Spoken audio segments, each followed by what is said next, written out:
ဈေးချေလေးချက်ပါမယ်ရှင်ဒီလေးထည့်ချက်ပါမယ်ရှင်ဒီကျတော့ဒီသားလေးဆွဲရပြပါမယ်ဒီကနေ့ခုဒီချက်ပါမယ်ဒီကြိုင်ဒီချက်ရရတယ်ခဏတည်းဒီခင်းနေချက်ပါမယ်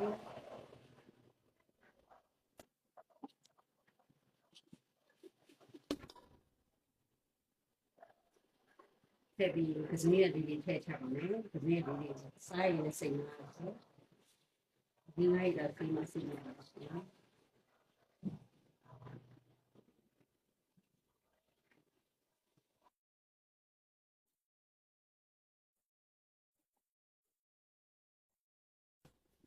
စားလေးနည်းနည်းထည့်ပါမယ်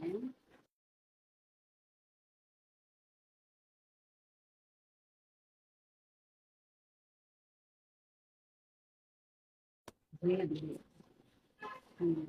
ကြီးဒီထည့်ချပါမယ်ကြီးပြီးစိတ်ချင်းလေးနဲ့ပြချတယ်လို့အမှန်တည်း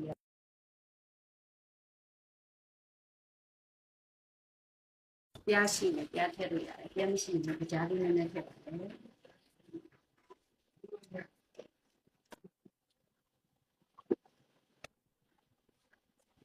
ဒီလိုလေးလေးတဲ့ဒီလေးတွေကိုထည့်ချပါမယ်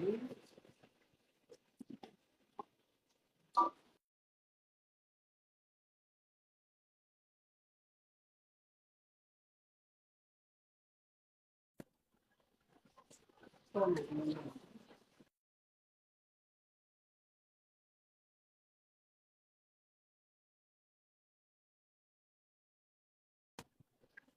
ိုလေးထည့်ပါမယ်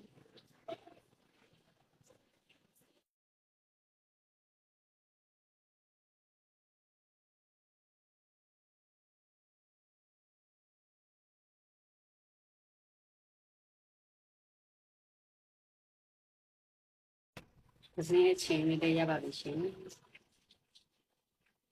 ဒီလေးကိုကြည့်ပြီးတဲ့ဒီစုကလေးချင်းအားလုံးလည်းကျေးဇူးတင်ပါတယ်ရှင်